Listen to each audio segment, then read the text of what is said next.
कल सारा दिन प्रो इजराइल जो ममालिक हैं उनके मीडिया के ऊपर ये खबर ब्रेकिंग न्यूज़ बनी रही कि अपने ऊपर होने वाले ईरानियन हमले का जवाब देते हुए इजराइल ने ईरान के ऊपर जवाबी हमला कर दिया है और बड़ा भरपूर जवाबी हमला किया है। एक पैनिक मच गई है ईरान के अंदर वगैरह वगैरह।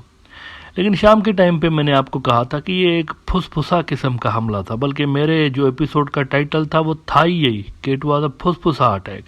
फुसफुसा कहते हैं स्पाइनलेस किस्म की चीज़ को जिसमें जान ही ना हो, ऐसे ही जो फजूल में की जाती हो, ऐसे ही बस टाइम पास के लिए। तो मैंने कहा था शाम को कि ये ऐसे ही बस फुसफुसा किस्म का अटैक है, सिर्फ इजरायलियों को नेतन्याहू करके दिखा रहा है कि मैंने बदला लिया है, और वो भी प्री प्लान्ड था। बेसिकली नेतन्याहू ने अमेरिका के जरिए ईरान को कहलवाया था कि हमें भी हमला करने दीजिए ताकि हमारे भी जो लोग हैं थोड़ा सा खुश हो जाएं कि जी बदला लिया है। अब आज ईरान के फॉरेन मिनिस्टर ने एक बड़ा बयान दिया है इस हवाले से। उन्होंने कहा है कि जिस तरह के ड्रोन्स इजराइल ने भेजे थे ये भी कोई ड्रोन थे भला? इस तरह के ड्रोन्स तो हमारे यहाँ बच्चे उड़ाते हैं, हमारे बच्चे इससे बेहतर ड्रोन्स के साथ खेलते हैं जो ड्रोन्स इजराइल ने भेजे हुए थे, और इस तरह के ड्रोन्स को लेकर इतनी बड़ी हाइप क्रिएट की गई। ये बाकायदा उनके फॉरेन मिनिस्टर ने कहा है, ईरान के फॉरेन मिनिस्टर ने, कि इस तरह के ड्रोन्स तो हमारे यहाँ बच्चे उड़ा रहे होते हैं। यरूशलेम पोस्ट ने रिपोर्ट किया है कि Iranian foreign minister Israeli weapons are toys for our children to play with. Iranian foreign minister Hossein Amir Abdullahian joked a day after Israel's strikes in Iran that the weapons used were more like toys that our children play with, not drones, according to Saturday article from Iran's semi-official Mehr news agency.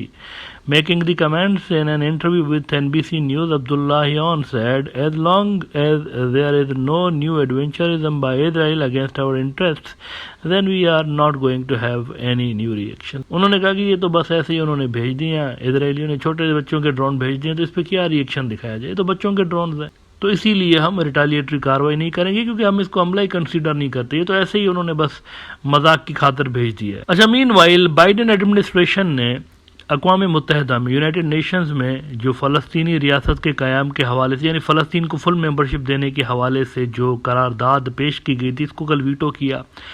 अब वो कह रहे हैं इजरायलियों को कि आप मज़ीद हमले नहीं करें गज़ा के अंदर, वो कह रहे हैं इनको, इजरायलियों को। लेकिन इस पे इजराइल के अंदर एक रेजिस्टेंस का सामना उनको करना पड़ रहा है। यरूशलेम पोस्ट ही कह रहा है कि Biden's campaign to delay avert IDF campaign in Gaza Iran must be resisted. Israel is being praised by its faint-hearted friends to abandon its goal of liquidating Hamas, to instead prioritize humanitarian provisions for the enemy population. अब देखिए लफ्ज़ देखिए, for the enemy population. वो कोई 15-16 लाख के करीब लोग वहाँ रफ़ा में रहते हैं, टोटल गज़ा के अंदर कोई 22-23 लाख लोग रहते हैं, उसके लिए ये कह रहे हैं कि एनिमी पॉपुलेशन। ये एनिमी पॉपुलेशन क्या वर्ड होता है भाई? ये क्या होता है एनिमी पॉपुलेशन? सिविलियंस चाहे एक साइड के हों या दूसरी साइड के, सिविलियन सिविलियन ही होता है। सिविलियन आलमी उसूलों के हिसाब से जंगी टारगेट नहीं होता। एनिमी पॉपुलेशन का बेसिकली वर्ड ही गलत है। सिविलियंस के ऊपर क्या जोर आजमाई की जाए? दुनिया की कोई भौंडी तरीन जो आर्मीज होती हैं वो इस तरह की हरकतें करती हैं। जंगें जो होती हैं फौजों के दरमियान होती हैं। फौजों की जो जंगें हैं अनआर्म्ड सिविलियंस से नहीं होती, वो दहशतगर्द कर रहे होते हैं, नॉन स्टेट एक्टर्स इस तरह से कर रहे होते हैं। तो प्रोफेशनल आर्मी और दहशतगर्द के बीच में यही गैप होता है, यही डिफरेंस होता है बेसिकली। प्रोफेशनल आर्मी अपने मुल्क के दुश्मन मुल्क की फौज से लड़ती है, दहशतगर्द अपने हरीफ जो है ना उसके सिविलियंस के साथ ज़्यादा लड़ रहा होता है। तो एक अजीब सा उन्होंने टर्मिनोलॉजी यहाँ पर इजाद की हुई है, एनिमी पॉपुलेशन। अच्छा, अमेरिकन ग्लोबल ऑर्डर की इमारत गिर रही है। आखिर में आपको ये बता दूं, 2-3 बड़ी डेवलपमेंट्स हुई हैं। एक तो बड़ी डेवलपमेंट यूक्रेन के हवाले से हुई है। देखें ना, यूक्रेन को $100 अरब से ज़्यादा का असला और वेपन सारा कुछ उन्होंने दे दिया। नतीजा क्या निकला है? CIA के डायरेक्टर विलियम बर्न्स ने कहा है कि इस साल के एंड तक वो हार सकते हैं जंग। यूक्रेन वाले जंग हार रहे हैं, इस साल के एंड तक हार जाएंगे। RT को कोट कर देता हूँ, रशिया का न्यूज़ आउटलेट है। इन्होंने रिपोर्ट किया है कि there is a very real risk that the Ukrainians could lose on the battlefield by the end of 2024। William Burns, CIA director. अब वहां पर शिकस्त हो रही है। अब आप अंदाजा लगाइए, अकेला अमेरिका नहीं है, इनके पूरे के पूरे वेस्टर्न पार्टनर्स एक तरफ, रशिया एक तरफ, और रशिया फेंटी लगा गया, इनको फेंटी लगा गया प्रॉपर। ये सारे मिलकर रशिया को नहीं हरा सके। रशिया के साथ कौन खड़ा था यहाँ पे?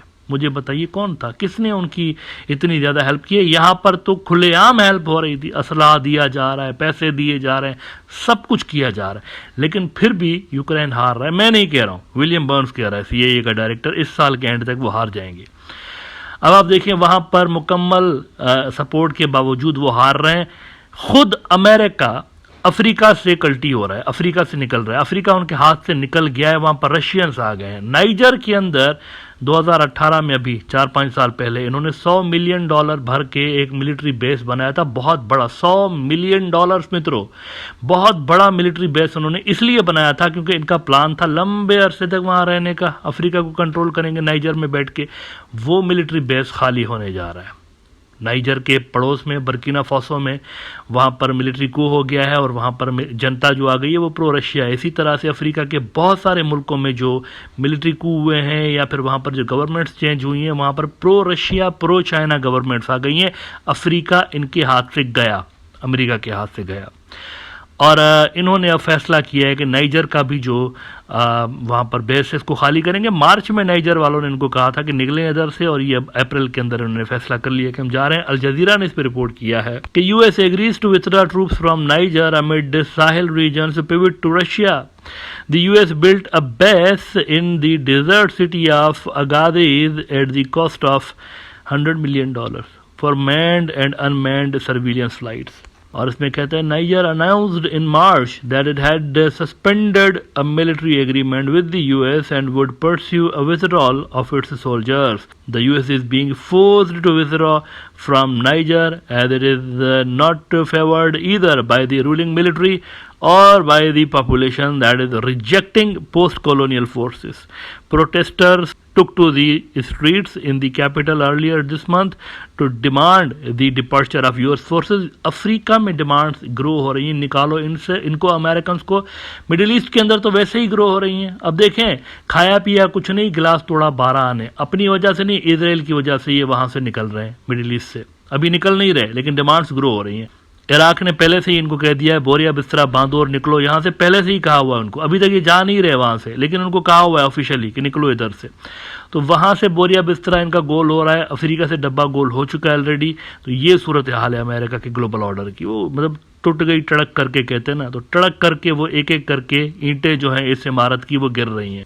और ऐसे में इनकी ज़रा हरकतें चेक करें। मिडिल ईस्ट के अंदर बजाय इसके कि ये अपनी गलतियों पर नज़र सानी करें और कुछ अपनी पॉलिसी में स्ट्रेटेजिक रिपोजिशनिंग नाम की एक चीज़ होती है वो लेकर आ जाएं, अपने अरब इत्तेहादियों को खुश करने की कोशिश करें, नहीं, मजीद वहाँ पर ऐसे इकदाम कर रहे हैं जिस वजह से ये अरब पॉपुलेशन के अंदर, अरब स्ट्रीट के अंदर अनपॉपुलर हो रहे हैं और वहाँ पर ये मज़ीद अरब हुक्मरानों के अंदर भी अनपॉपुलर हो रहे हैं। तो इस तरह की जो पॉलिसीज़ हैं अमेरिका को सूट नहीं कर रही मिडिल ईस्ट के अंदर। लेकिन उसके बावजूद भी यहाँ पर ये स्ट्रेटेजिक रिपोजिशनिंग के मूड में बिल्कुल भी नहीं है। अगर ये यहाँ पर नहीं करते स्ट्रेटेजिक रिपोजिशनिंग और यहाँ पर प्रो इजराइल पॉलिसी अपनी तब्दील नहीं करते, तो शायद इनका एंड यहाँ पर भी वैसा ही होगा जैसे सेंट्रल एशिया के अंदर हुआ, जैसे अफ्रीका के अंदर इस वक्त हो रहा है और जैसे यूक्रेन के अंदर और ईस्टर्न यूरोप के अंदर इनका हशर हुआ है।